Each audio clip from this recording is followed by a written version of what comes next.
Bonjour à tous, ravi de vous retrouver pour ce nouveau podcast Bourse Hebdo, l'analyse de la semaine qui s'achève et les anticipations, les chiffres importants pour la semaine prochaine. On va commencer par un petit point sur toute la thématique des banques centrales. C'était une semaine riche en interventions de banques centrales, en décisions.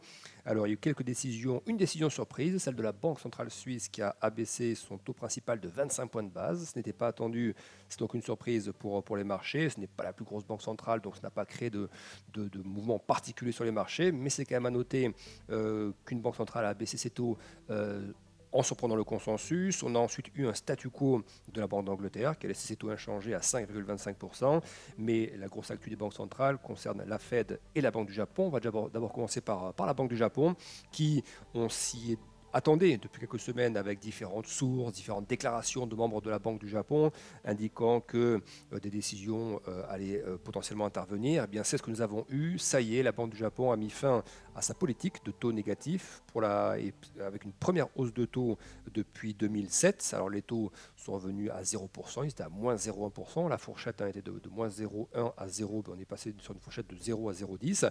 Donc on retire le bas de la fourchette à 0%.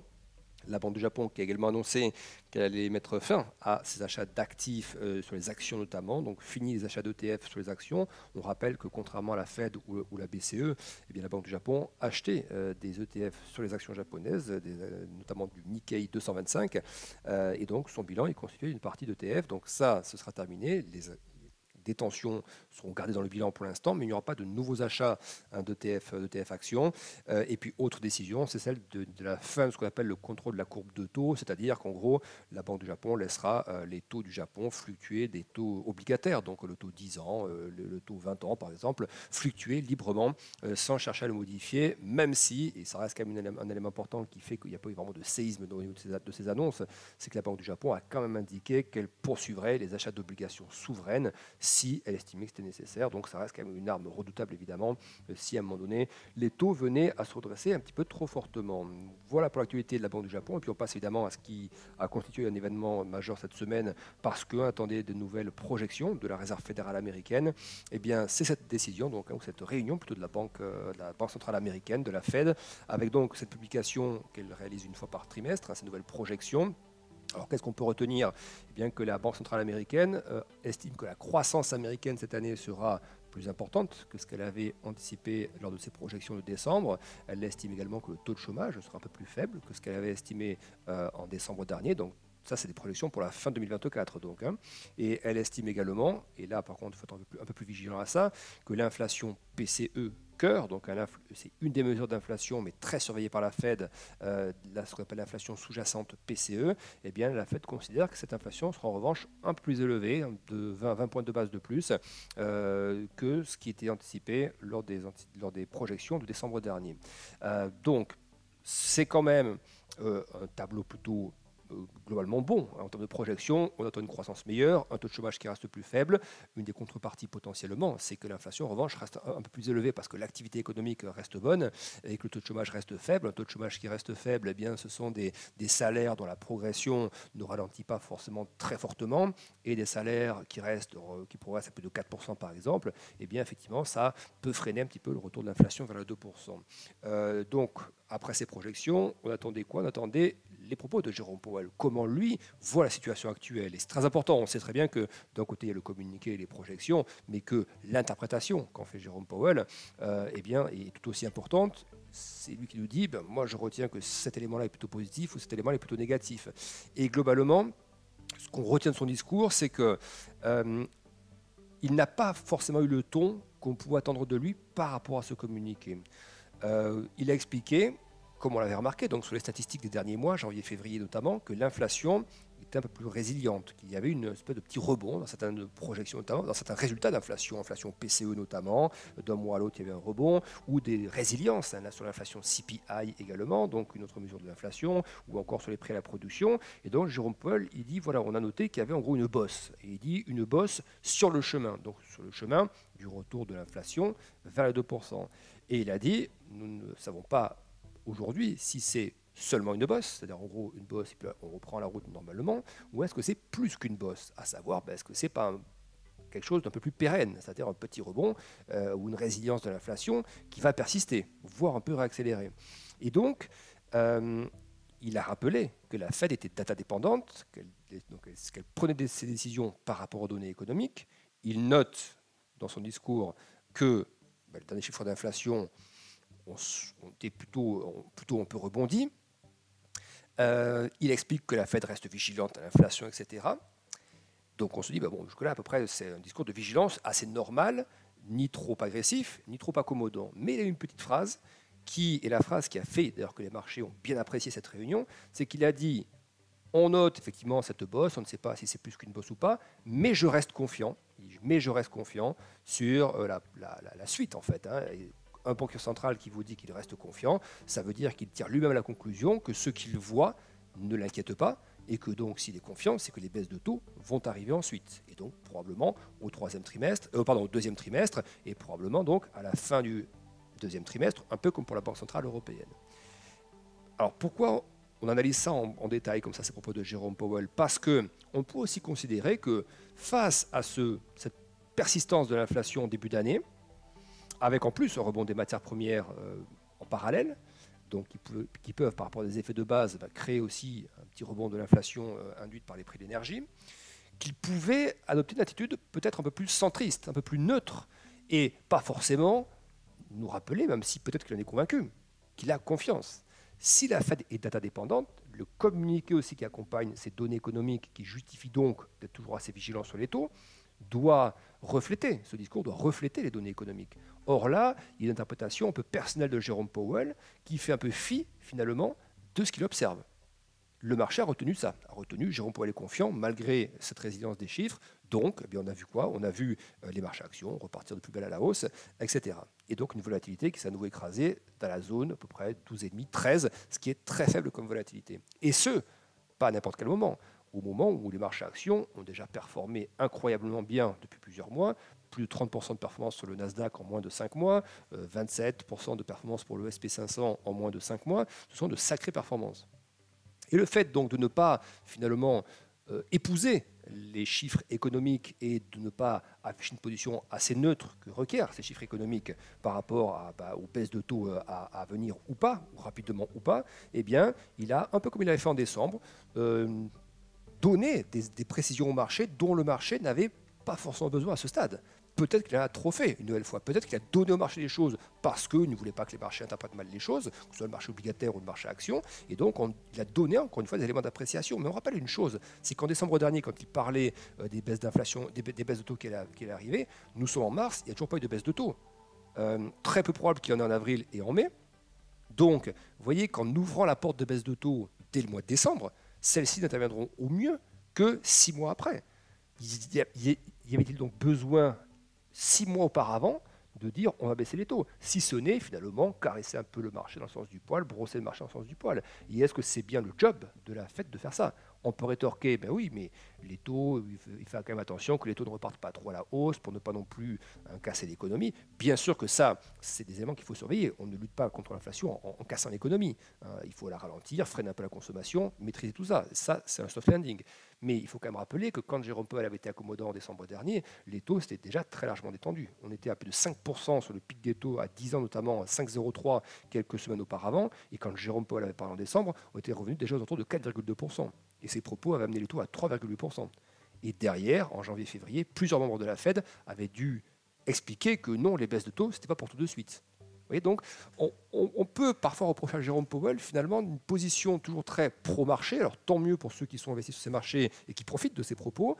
La question en revanche qu'on peut se poser, c'est est-ce que c'est bénéfique à la lutte contre l'inflation si on détend les conditions financières par des propos qui ne sont pas forcément adaptés au moment où ils sont tenus? Même si on veut faire attention à l'économie, n'y a-t-il pas le risque effectivement de freiner le retour de l'inflation à 2%? Si on détend trop fortement les taux, que les marchés sont trop optimistes, trop confiants, on ramène un effet richesse aussi assez fort via le marché, des marchés qui montent, qui prennent 30 ou 40% en quelques mois, ça ramène aussi un effet richesse qui est donc propice à la consommation, propice donc aussi peut-être à un maintien de l'inflation sur des niveaux qui ne sont pas 2%, qui sont au-dessus. Donc voilà, on peut peut-être porter un petit regard critique sur le côté un peu trop confiant peut-être de Jérôme Powell, alors que son mandat, et ce que nous montraient les projections également, ainsi que les projections des membres de la Fed, je n'ai pas parlé également, mais dans les projections de de niveau de taux futur, ces projections réalisées par les membres de la Fed, qu'on appelle les dot plots, eh bien, pour 2025, les membres de la Fed, alors, autant pour 2024, ils pensent toujours, ces membres de la Fed, en moyenne, qu'il y aura 3 baisses de taux, mais pour 2025, ils ont révisé leurs projections qu'ils avaient faites en décembre, et estimant désormais qu'on aurait 30 points de base de moins, pas d'amélioration à hauteur de 30 points de base sur les taux en 2025. C'est-à-dire qu'en gros, on enlève quasiment l'équivalent, même un peu plus que l'équivalent d'une baisse de taux qui était anticipée pour 2025. Vous voyez. Donc ça aussi, c'est des choses, je ne dis pas que ça doit être pris dramatiquement, ce n'est pas des grosses variations, mais ça montre quand même qu'on voit que l'inflation, et on pense que l'inflation en PCE sera un peu plus résiliente, et que donc les projections de baisse de taux aussi sont un peu révisées. Et donc le discours qui devait accompagner ça aurait pu mettre un petit peu ça en lumière, plus que le côté, en gros, l'inflation va revenir à 2%, et parce que je le pense, c'est parce que c'est comme ça. Les datas, et la Fed est data dépendante, le discours accompagnant le propos de Powell accompagnant ces datas, selon moi, aurait dû être un peu plus centriste et un peu moins dovish que ce qu'il a été mercredi soir. Des données de prix d'ailleurs qui, cette semaine, on a eu des chiffres sur les PMI aux États-Unis, donc ces fameuses enquêtes, ces indices d'activité secteur manufacturier et secteur des services, qu'on fait ressortir ces chiffres. Pas de très gros changements par rapport aux chiffres du mois précédent, mais en revanche des composantes de prix à l'intérieur de ces indices qui, elles, ont rebondi sensiblement, aussi bien pour la partie des services que la partie manufacturière. Attention, c'est aussi des éléments donc potentiellement qui indiquent le chemin des prix pour les mois à venir. Et donc, si ces indices de prix rebondissent, sur les enquêtes, encore une fois, on demande aux directeurs d'achat, aux chefs d'entreprise, ce qu'ils pensent des prix entrants, des prix sortants, etc., des prix payés. Ils donnent leurs estimations pour les mois à venir. Ce sont des enquêtes et des indicateurs anticipés. Donc, vous voyez, là aussi, ça, c'est des indicateurs qui montrent que, est-ce que Jérôme Powell avait raison de sortir des propos, finalement, aussi accommodants, aussi confiants. Autre élément, les inscriptions hebdomadaires au chômage aux États-Unis restent faibles. On est encore dans la zone des 210 000. Dit comme ça paraît beaucoup, mais non, d'un point de vue des détails un peu historiques, ça reste des inscriptions au chômage qui ne montrent pas de dégradation du tout du marché de l'emploi. Donc un marché de l'emploi, tant mieux pour l'activité économique qui reste bon, les salaires tombent, et en plus comme l'inflation décroît, le pouvoir d'achat s'accroît sur les salaires réels ou autres, mais ce qu'on vient de décrire aussi, il y a par rapport à l'inflation, vu qu'on est aussi toujours dans un combat contre l'inflation aux États-Unis, eh bien, un marché d'emploi qui reste tendu longtemps, encore une fois, tant mieux pour les Américains. Je parle simplement d'un point de vue de l'inflation et donc du discours que l'on tient par rapport à cette inflation. Ça veut aussi dire que potentiellement, bien, les salaires ne ralentiront pas tant que ça et que donc l'inflation mettra peut-être plus de temps que cela à revenir vers les 2%. Alors, ça peut être un choix, parce que Jérôme Powell accepte qu'effectivement, mettre plus de temps à revenir vers les 2%, mais du coup, est-ce que les baisses de taux sont si nécessaires que ça à un moment donné ?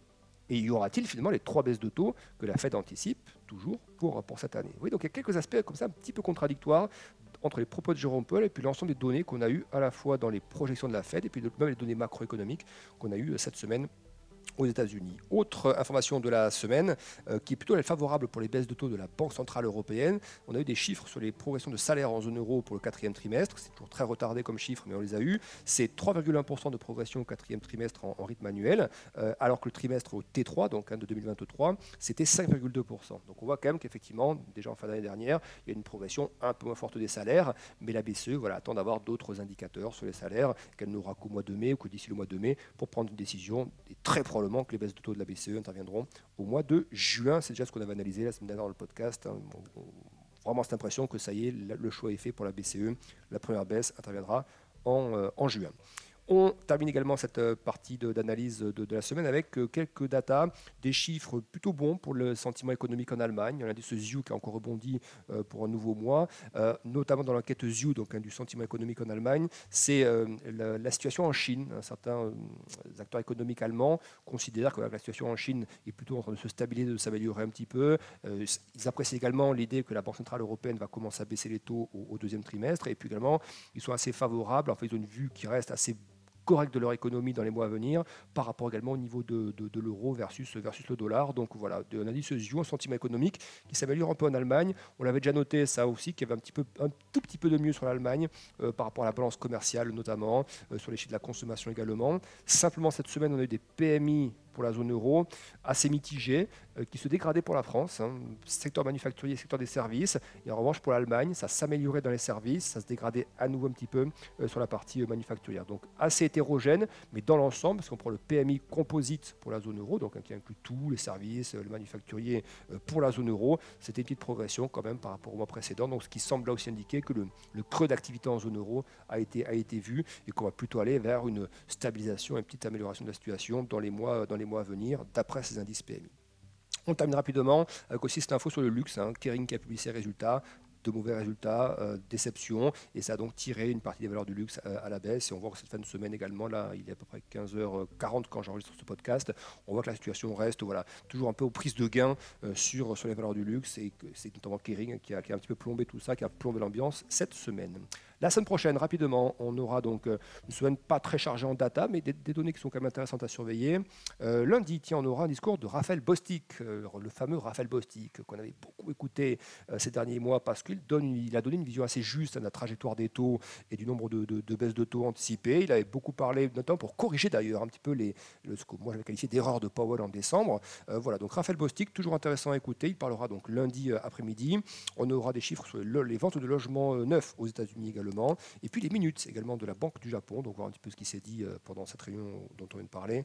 Ce sera lundi. Mardi, on aura les commandes de biens durables aux États-Unis. On aura également des indices de prix, l'indice Case-Shiller, S&P Case-Shiller sur la variation du prix des maisons dans les 20 grosses villes, les 20 plus grosses villes américaines. Donc toujours important à surveiller par rapport aussi aux pressions des prix sur le logement. On aura également des chiffres de la confiance des consommateurs aux États-Unis. Mercredi, un autre membre de la Fed va s'exprimer, c'est Waller. On l'écoutera. Donc une journée assez légère mercredi, pas beaucoup de statistiques. Jeudi, on aura le chiffre final de la croissance américaine pour le 4e trimestre. On aura, comme toutes les semaines, les inscriptions au chômage aux États-Unis, et puis également les ventes mensuelles, donc un chiffre mensuel des ventes de logements en cours aux États-Unis. On finira la semaine avec une donnée importante sur les prix, toujours très important, l'inflation cœur PCE, donc les chiffres d'inflation PCE globalement, mais cœur PCE, donc l'inflation sous-jacente PCE, dont on rappelle que c'est le chiffre, sûrement si on devait en donner un, le chiffre le plus important pour la Réserve fédérale. Donc on aura cette publication vendredi prochain, donc dans l'après-midi, et un discours, ce sera suivi d'ailleurs par un discours de Jérôme Powell à 16h30, donc peut-être une journée intéressante à suivre vendredi prochain. Très bon week-end à tous, et je vous retrouve avec plaisir la semaine prochaine pour un nouveau podcast. Au revoir.